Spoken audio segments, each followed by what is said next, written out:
Hello friends, வணக்கம். Last vlogல என்னோட கிச்சனுக்காக வாங்கின அமேசான் ப்ராடக்ட்ஸோட ரிவ்யூஸ் நீங்கள் பார்த்துருப்பீங்க, அன்பாக்சிங் பார்த்துருப்பீங்க. இன்றைக்கி இது எல்லாத்தையும் நான் எப்படி ஆர்கனைஸ் பண்ணுறேன்றதை உங்களோட ஷேர் பண்ணிக்கிறேன்.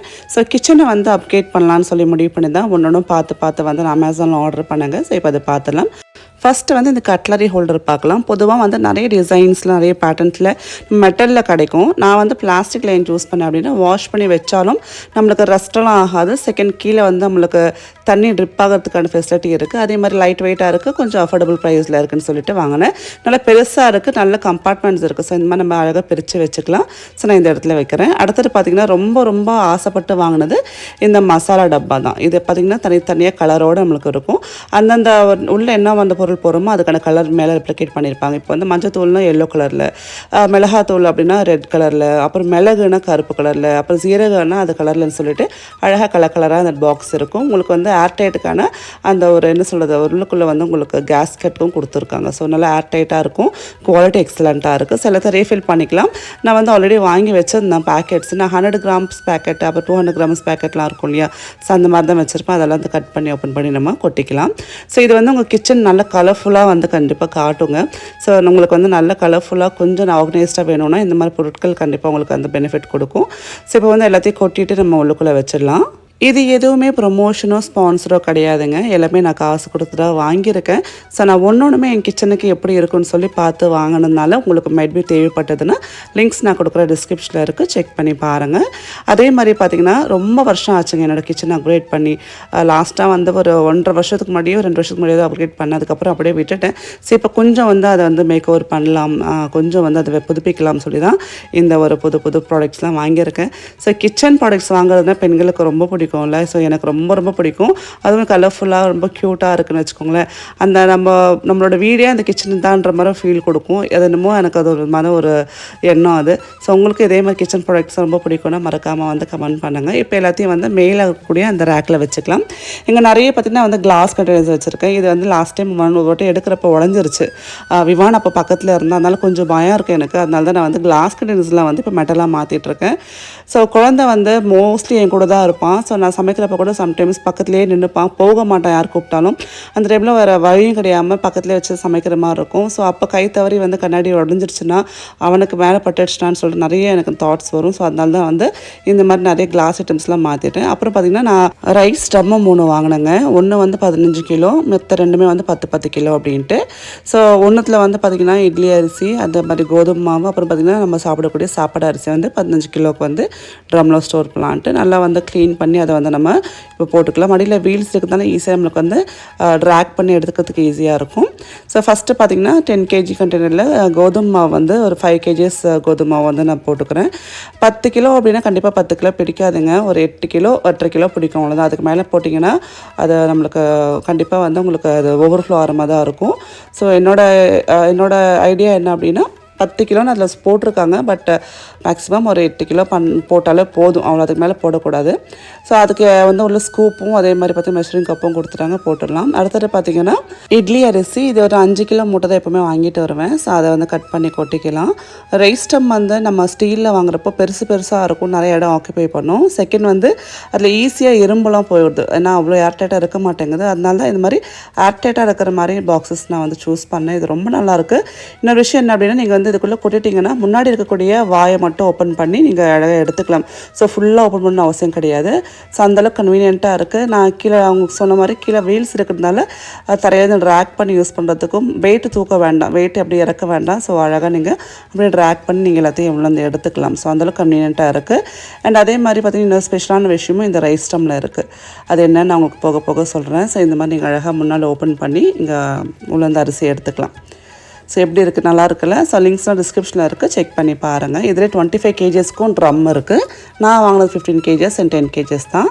ஸோ அடுத்தது பார்த்திங்கன்னா நம்ம சாப்பாடு அரிசி அதில் கொட்டிக்கலாம். ஸோ இதுவும் பார்த்திங்கன்னா 15 kgsன்னு சொல்கிறாங்க. பட் எனக்கு தெரிஞ்சு மேக்ஸிமம் 14 kgs தான் போட முடியும், அதுக்கு மேலே 1 kg எக்ஸ்ட்ரா போட முடியாது. ஸோ சைடில், பேக்கில், ஃப்ரண்ட்டில் நிறைய லாக்ஸ் இருக்குது, உள்ளுக்குள்ளே நல்லா டைட்டாக இருக்கும். இப்போ பாருங்கள், ஒரு பிரியாணி இலை 2 அன்னாச்சி பூ எடுத்திருக்கேன். உங்களுக்கு வண்டுலாம் வரும், இல்லை எறும்பு வரும் அப்படின்னு பயம் இருந்ததுன்னா இந்த மாதிரி ஒரு பிரியாணி இலை நன்னாச்சு போய் இந்த மாதிரி ஒரு பாக்ஸ் கொடுத்துருப்பாங்க மேலே, அதில் போட்டு வச்சிட்டிங்கன்னா அந்த ஸ்மெல்லுக்கு வந்து எந்த பூச்சியுமே பிடிக்காது. ஸோ இது வந்து இந்த மாதிரி பாக்ஸில் கூட நார்மலாக நீங்கள் துணியில் கூட கட்டி நீங்கள் ரைஸ் டம்ளர்லாம் போட்டுக்கலாம். ஸோ நான் எல்லாத்துலேயும் போட்டுட்டு இப்போ நான் வந்து இந்த இடத்துல எனக்கு வந்து நல்லா வந்து இடம் இருக்குது, ஸோ அங்கே வச்சுக்கிறேன். கம்ப்ளீட் லுக் வந்துருச்சு பாருங்கள்.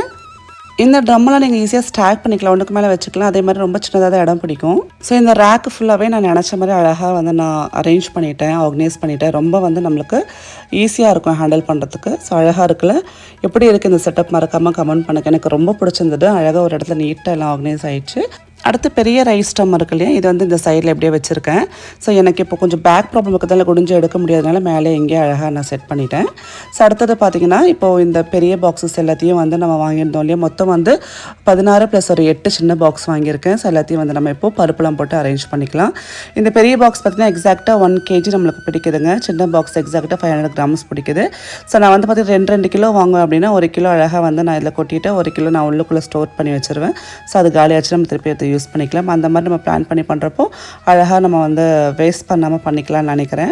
அதே மாதிரி பார்த்திங்கன்னா எல்லா பருப்புமே வந்து அழகாக இதில் கொட்டி வச்சுட்டேன். ஏன்னா மொத்தம் 16 பாக்ஸ்னஸ் நம்மக்கிட்ட இருக்குது. ஸோ தாராளமாக எல்லாமே அழகாக கொட்டி நம்ம நீட்டாக வந்து டிஸ்பிளேயில் வச்சுக்கலாம். எப்போவுமே எனக்கு ப்ரொவிஷன் இந்த மாதிரி பாக்ஸஸில் கொட்டுறப்போ ஒரே ஒரு விஷயம் நம்ம ஞாபகம் வரும். சின்ன வயசில் வந்து எங்கள் அப்பா வந்து நாடார் கடையில் போயிட்டு ஃபுல்லாகவே வந்து ப்ரொவிஷன் ஃபுல்லாக வாங்கிட்டு வந்துடுவார். ஸோ அந்த கையோடு எங்கள் அம்மா என்னையும் என் தங்கச்சி உட்கார வச்சுருவாங்க. உமாவுக்கு வந்து குழந்தைனால ஒன்றும் தெரியாது, சும்மா கையில் சாக்லேட் கொடுத்துட்டு எங்கள் பக்கத்தில் உட்கார வச்சுப்பாங்க. பட் என்னையை மட்டும் பார்த்திங்கன்னா பிரித்து டபுளாக கொட்டுன்னுவாங்க, சில இதெல்லாம் எடுத்து வையின்னுவாங்க. நிறைய வேலை வந்து சொல்லிகிட்டே இருப்பாங்க. ஸோ அதெல்லாம் ஞாபகம் வருது எனக்கு. நிறைய பார்த்திங்கன்னா நான் வந்து சலிச்சிக்கிட்டே செய்வேன் வேலை. இது எடுத்து மேலே வை, அதை எடுத்து ட்ரம்மில் வைன்னு சொல்லுவாங்க. ஸோ அதெல்லாம் யோசிக்கிறப்போ சின்ன சின்ன வேலை செய்கிறதுக்கே நம்ம அம்மா வீட்டில் கஷ்டப்பட்டிருப்போம். இப்போ இங்கே எல்லாத்தையும் இழுத்து போட்டு செய்கிறோம், நிறைய மல்டி டாஸ்கிங் பண்ணுறோம். பெண்களுக்கு வந்து கண்டிப்பாக ஒரு அடாப்டிங்கான ஒரு கெப்பாசிட்டி கடவுள் தானாகவே கொடுத்துருக்காருல. ஸோ அதை வந்து நம்ம யாரும் சொல்லிக் கொடுத்து நம்ம பண்ணுறது கிடையாது. பட் நேச்சுரலாகவே நம்மளுக்கு கல்யாணம் ஆகி ஒரு குழந்தை வந்துச்சுன்னா நம்ம அம்மா என்ன பண்ணாங்களோ அதெல்லாம் நம்மளுக்கு டபுள் மடங்கு இப்போ பண்ணிகிட்ருக்கோம். ஸோ அதாவது ஒரு ப்ரொஃபஷனையும் பார்த்துக்கிட்டு வீட்டையும் பார்த்துக்கிட்டு நம்ம இந்த வேலையும் செய்கிறப்போ கண்டிப்பாக மல்டி டாஸ்கிங் கெப்பாசிட்டி எல்லா பெண்களுக்குமே இருக்குது. இப்போ வேலைக்கு போகிறவங்களும் அது தானே பண்ணுறாங்க, குழந்தையும் பார்த்துப்பாங்க, வேலைக்கும் போவாங்க, வீட்டு வேலையும் செய்வாங்க. ஸோ அவங்களுக்குலாம் பார்த்திங்கன்னா ஹெல்ப்பை எதிர்பார்க்கவே மாட்டாங்க, அவங்க பாட்டு செஞ்சுட்டு போயிட்டே இருப்பாங்க. ஸோ அந்த மாதிரி பெண்களுக்கு வந்து ஏதோ ஒரு சக்தி இருக்குங்க. அது என்னன்னு எனக்கு சொல்ல தெரியல. பட் வந்து அவங்களால எல்லா ஹார்டான சுச்சுவேஷன்ஸ்லுமே வந்து கோப்பப் பண்ணிட்டு வந்துடுறாங்க. மனக்கவலை இருந்தாலும் சரி, இல்லை உடல் ரீதியாக கவலை இருந்தாலும் சரி, அந்த சக்தி வந்து இயற்கையாகவே அவங்களுக்கு இருக்குது. பட் நிறைய பேர் என்ன அப்படின்னா அங்கங்கே அப்பப்போ சோர்ந்துருவாங்கல்ல. But life has to move on. என்ன ஆனாலும் வாழ்க்கை ஓடிக்கிட்டே இருக்கணும். இப்போ இருக்கிற சொசைட்டியில் நம்மளுக்கு வந்து அக்கறை இருக்கிறவங்க ரொம்ப கம்மிங்க.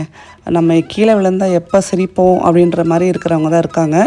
ஸோ சேலஞ்சிங்கான லைஃப் தான் நம்ம இப்போ வாழ்ந்துட்டுருக்கோம். ஸோ என்ன கஷ்டம் வந்தாலும் மோதி தான் பார்த்துடலாம், ஒரு கை பார்த்துடலான்ற மாதிரி தான் எல்லா பெண்களும் இருக்காங்க.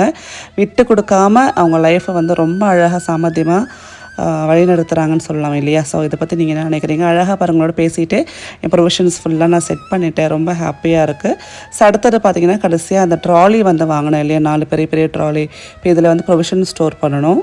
லேட்டஸ்ட்டாக டிமார்ட்டுக்கு போயிருந்தோம். அப்போ பார்த்து நிறைய ப்ரொவிஷன் வாங்கிட்டு வந்தோம். அந்த மாதிரி நிறைய பார்த்திங்கன்னா உங்கள் டாய்லெட்ரி ஐட்டம்ஸும் வாங்கிட்டு வந்தோம்.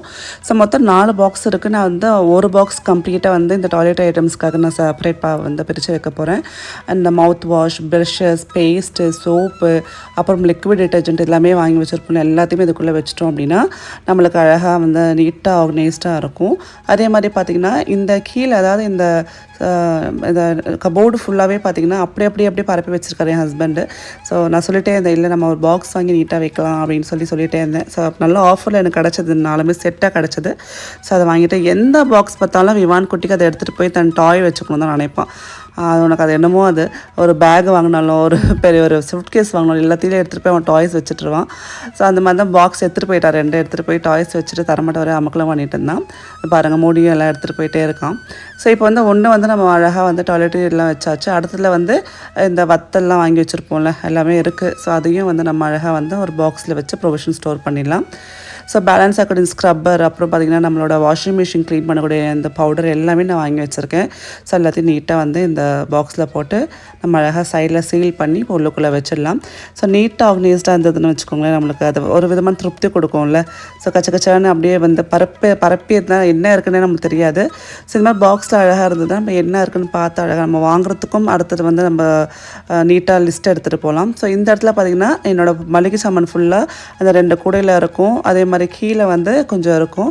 ஸோ இது எல்லாத்தையும் வந்து இந்த மாதிரி நான் பாக்ஸஸில் அழகாக வந்து டேட்டை பார்த்து ஸ்டோர் பண்ணுறேன். அதாவது பார்த்திங்கன்னா இப்போ 2-3 வாங்கியிருப்போம் இல்லையா, ஸோ அது வந்து டேட் எது கொஞ்சம் பக்கத்தில் இருக்கோ அது மேலேயும், கொஞ்சம் நல்லா வந்து நிறைய நாள் இருக்கிறது வந்து கீழேயும் சொல்லி ஸ்டோர் பண்ணிகிட்ருக்கேன். ஸோ விவான் குட்டியை வச்சுட்டு வேலை பண்ணுறது ரொம்ப கஷ்டம். ஏன்னா இப்போது இந்த 3 இயர்ஸ் கம்ப்ளீட் ஆனதுக்கப்புறம் பார்த்திங்கன்னா ரொம்ப சுட்டி ஜாஸ்தியாகிடுச்சு. எல்லாத்துலேயுமே தன்னோட பங்களிப்பு இருக்கணும்னு பார்த்துட்டு எல்லா விஷயத்துலையும் வந்து அவன் பார்த்துட்டே இருப்பான். நானும் செய்கிறேன்னு சொல்லிட்டு அதையும் செய்வான். இப்போ ஸ்டோர் பண்ணது கூட ஆக்சுவலாக நடுவில் நான் வீடியோ எடுக்கலை. அவன் வந்து ஸ்டோர் பண்ணணும்னு சொல்லி ஒரே அமக்கலம் பண்ணி அவனை கன்வின்ஸ் பண்ணி வந்திருக்கேன். ஸோ சமையல் கூட மட்டும் கிடையாதுங்க, எந்த வேலை பண்ணாலும் கூட வந்து நானும் செய்கிறேன்னு சொல்லியிருக்கிறப்போ அந்த இடம் எப்படி பாதுகாப்பாக இருக்கான்னு பார்க்குறது ரொம்ப நம்மளுக்கு வந்து முக்கியமான விஷயமா இருக்குல்ல. ஸோ டாட்லர்ஸ் இருக்கிறப்போ ரொம்ப கவனமாக இருக்கணும், ஜாகிரதையாக இருக்கணும். ஸோ ஒரு பாக்ஸ் நம்ம ஃபில் பண்ணி வச்சாச்சு. இந்த இடத்துல இப்போ நல்லாவே ஸ்பேஸ் இருக்குது நம்மளுக்கு. ஸோ இன்னொரு பாக்ஸும் ஃபில் பண்ணிக்கலாம். ஸோ லூஸாக சைடில் வந்து சிலதில் ஓப்பன் பண்ணி அப்படியே வந்து அந்த டேக் போட்டு வச்சுருப்பேன். அது எல்லாத்தையும் அழகாக வந்து உள்ளே வச்சுக்கலாம். இதெல்லாம் வந்து நம்மளை திருப்பி யூஸ் பண்ணுறதுக்கு யூஸ்ஃபுல்லாக இருக்கும். ஸோ மொத்தமாக நான் வந்து 3ஆக வந்து பிரிச்சுக்கிட்டேன். யூஸ் பண்ணதை வந்து நான் டேக் பண்ணி வச்சுருப்பேன். ஸோ அதெல்லாம் ஒரு பாக்ஸ்லேயும், அதே மாதிரி நியூவாக இருக்கக்கூடியதெல்லாம் ஒரு பாக்ஸ்ன்னு சொல்லி அழகாக பிரித்து வச்சிட்டோன்னா நம்மளுக்கு திருப்பி யூஸ் பண்ணுறதுக்கு ஈஸியாக இருக்கும். அண்ட் இந்த 2 கூடையில் இருக்கக்கூடிய சாமானும் எடுத்து இதில் நம்ம ஃபில் பண்ணிக்கலாங்க. ஸோ டிமார்ட்டுக்கு போனாலே பார்த்திங்கன்னா 10 ரூபாய்க்கு வாங்கலாம்னு நினச்சா கண்டிப்பாக 15 ரூபாய் ஆகிடும். அது என்ன தான் ட்ரை பண்ணாலும் ஏதாவது ஒன்று எக்ஸஸாக வாங்குற மாதிரி தான் ஆகுது. ஸோ எவ்வளோ கண்ட்ரோல்டாக இருந்தால் கூட நான் மேலே எடுத்துருக்கோம் மேல் செக்ஷன் போகவே மாட்டேன். கீழே செக்ஷன்லேயே பார்த்தா கூட பார்த்திங்கன்னா ஏதாவது ஒன்று வந்து எக்ஸ்ட்ராவாக தான் வாங்குற மாதிரி இருக்குல்ல. ஸோ டிமார்ட்டுக்கு போனால் கம்மியாகும்னு நினச்சி போவோம். பட் ஆக்சுவலாக பார்த்திங்கன்னா அங்கே பில்லு போய் அதிகம் தான் ஆகுதுன்னு எத்தனை பேர் ஃபீல் பண்ணுறீங்க? அதுக்கு நம்ம பக்கத்தில் இருக்கிற கடையிலேயே வாங்கிக்கலாம், கொஞ்சம் கம்மியாகவே ஆகிருக்கும் அப்படின்னு நினைக்கிறீங்களா? மறக்காமல் கமெண்ட் பண்ணுங்கள். அங்கே வந்து விலை கம்மி தான், இல்லைன்னு சொல்லலை. பட் நம்ம அங்கே போகிறப்போ எக்ஸசிவாக தேவையில்லாத பொருள் நிறைய வாங்குற மாதிரி இருக்கும் அப்படின்னு எனக்கு தோணுது. நீங்களும் அந்த மாதிரி ஃபீல் பண்ணியிருக்கீங்களா? போயிட்டு வந்துட்டு ஐயோ இந்த பொருளாக எதுக்கு வாங்கணும் லிஸ்ட்லேயே இல்லையே நினச்சிருக்கீங்களா? ஸோ அந்த மாதிரி நான் 4-5 வாட்டி நினச்சிருக்கேன். ஸோ அதுக்காக தான் நான் லிஸ்ட்டை 1க்கு 2 தடவை பார்த்து எழுதிட்டு போகிறது. எக்ஸஸாக வாங்கக்கூடாதுன்னு அப்படி இருந்தால் கூட ஒரு 2000-3000 எக்ஸஸ் ஆகிடுதுங்க. ஸோ இப்படி தாங்க ஃபுல்லாக எல்லாத்தையும் செட் பண்ணியாச்சு. இன்னும் மற்ற ப்ராடக்ட்ஸ் வேண்டியது இருக்கும், அதுக்கப்புறம் செட் பண்ணி காட்டுறேன். பிடிச்சிருந்தா லைக் பண்ணுங்கள். பாய்.